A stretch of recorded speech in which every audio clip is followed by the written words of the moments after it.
Hello everyone, and welcome back to our backyard garden. I want to give you guys a quick update on our backyard. Before I do that, I want to talk a little bit about the weather. So we are in the mid-July, and I live in Southern California. So far, the weather is sunny, but it's very high temperature. So in some area in California, we have triple-digit degrees in the desert area, in the valley. Where I live, the temperature is about 95 to 97, so it's still very hot. Now, after I'm finished making this video, I'll probably come out here and add more of the compost and add more the mulch to the ground. So to help the soil retain some of the moisture.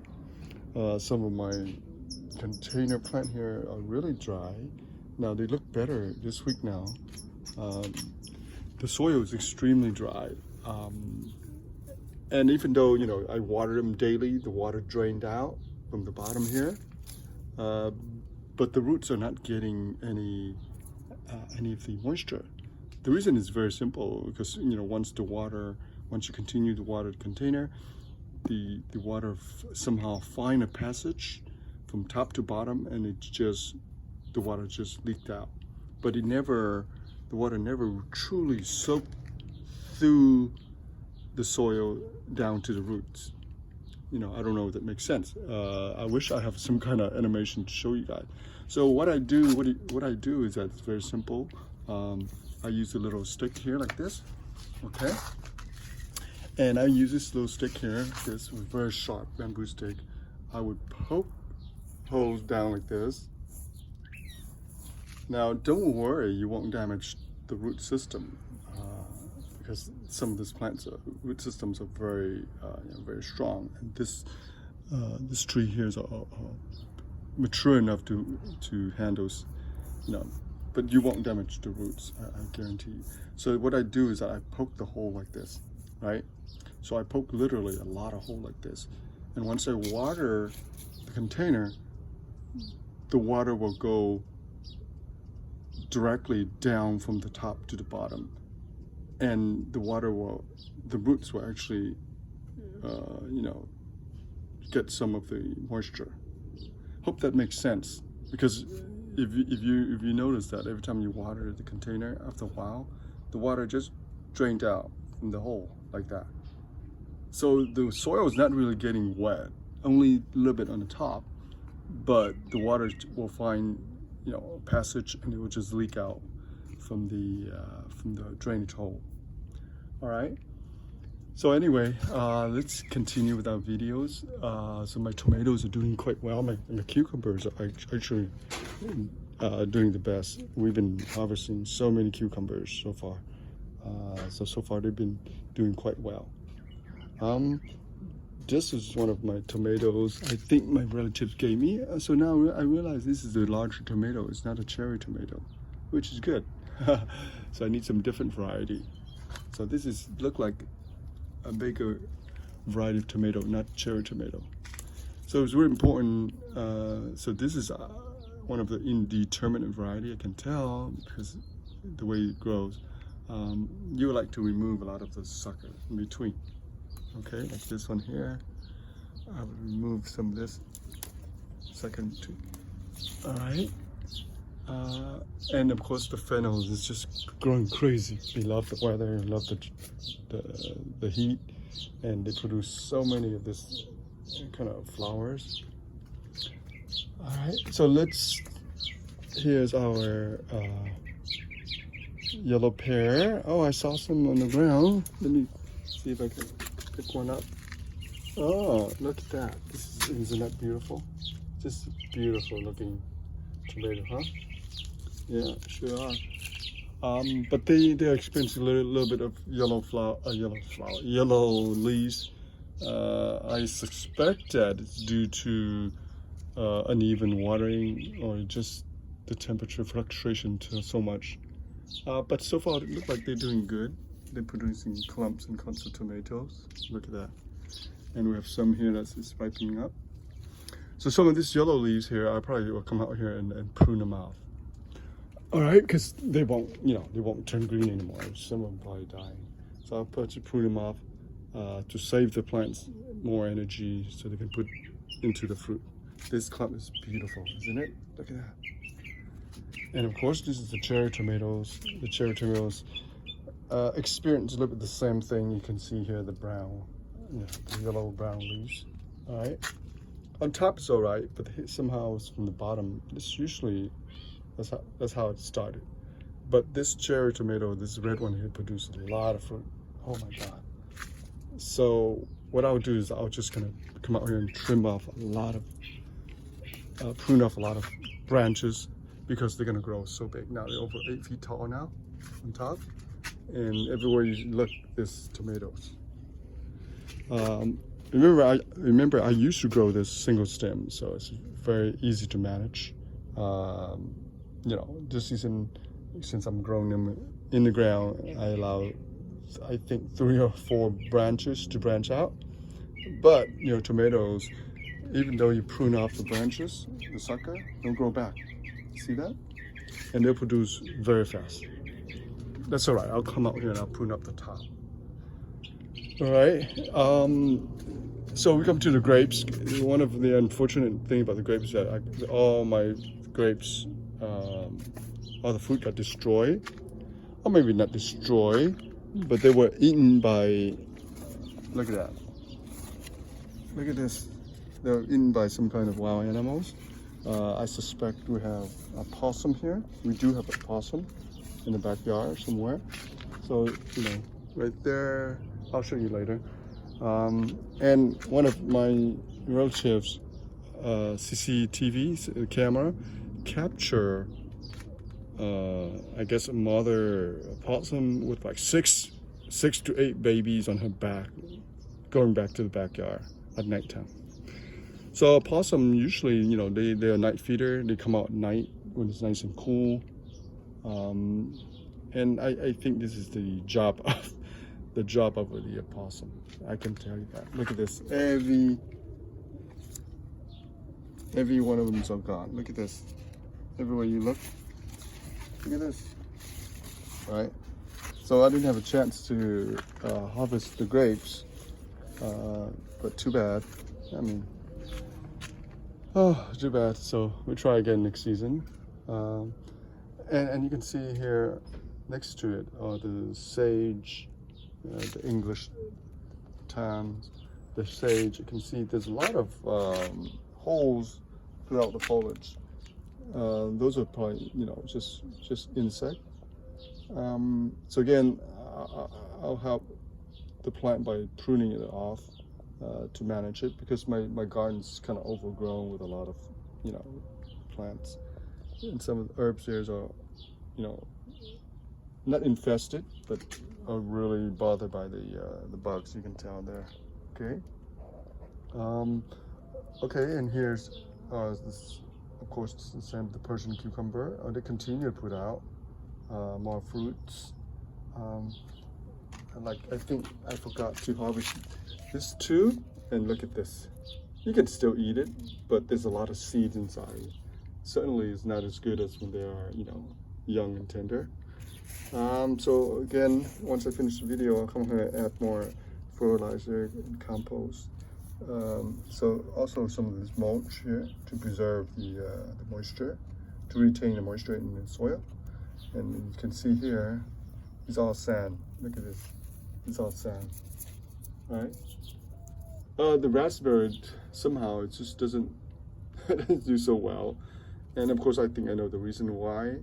So this is very sandy soil.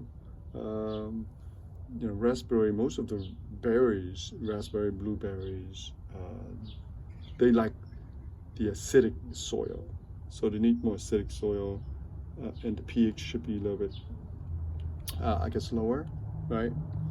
So, but I think my soil is maybe above 7 pH, so that's more alkaline. But they need more acidic to do well. And look at this bush. It doesn't really grow this much. Maybe it grow like, I don't know, 12 to 20 inches this year. And all right, so the millibar spinach, probably, you know, is the best in terms of the summer vegetable. They've been doing quite well. But once the temperature get too hot, they'll suffer, and the leaves will dry out, and they're bitter. So the leaves will be very bitter to eat. So again, I'll come out here and add more fertilizer and add more compost to help them. All right, so I think we have a bright spot in this corner here, and you know what I'm about to tell you. So these are our bitter melons. So the bitter melon patch, I grow them every year. They're easy to grow. They're great climbers, and they're just beautiful to make a green fence when you grow them on the fence line. So all the way back there to here, I think roughly 15-20 feet. And I think by now we should have some fruit. And sure enough, there you go. There you go.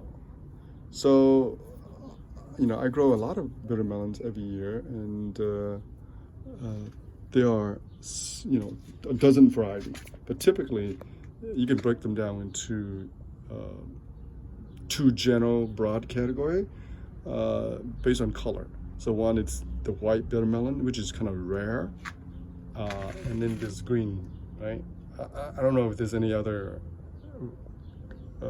variety in terms of colors, but those are the two. And then there might be in the middle between green and white, and pure white, right? So now between the color, there are also a breakdown between the fruit variety. The fruit, some are round, a little more rounded, and the other one, some are more elongated. All right, so this one I think is elongated. I like the elongated one. But there are other bitter melon varieties, such as the Indian one with a lot of, what do you call it? Wrinkles, you want to call wrinkles, and some spike. Then a lot smaller. This variety, I guess I call them the common variety of bitter melon, bitter gourd. This one is still have a lot of wrinkles, but they tend to smooth, and they tend to have more flesh, meaty. So this is the variety that I grow every year. And this year, of course, they're all volunteers from last season plant. So if you live in a warm climate like I do in Southern California, bitter melon, it's one of the easiest plant to grow. They don't require very much, and they can withstand, they can tolerate the heat. But they do need you know, a fence trellis like this to help them climb. You can build a straight vertical trellis like this, or you can build the over, you know, I call it patio style, where it grow on top like this, right? So since I don't have enough space, I like to grow them vertically up like this. And vertically up like this is really convenient. You can harvest the fruit very easy, manage whatever you want to manage. And then on the bottom, you can, you know, still have some more space to grow. And it's good for shading too. So we have, again, let's go back here. So the bitter melon, you can see a lot of yellow flowers. Those are the male flowers. They typically come out, appear before the female, several, maybe weeks, maybe 2-3 weeks before the female flowers comes out. And after that, you should have some fruit. So we do have this one here. This two here probably came out over a week ago. This one is just this week. And I think I spotted some more in there.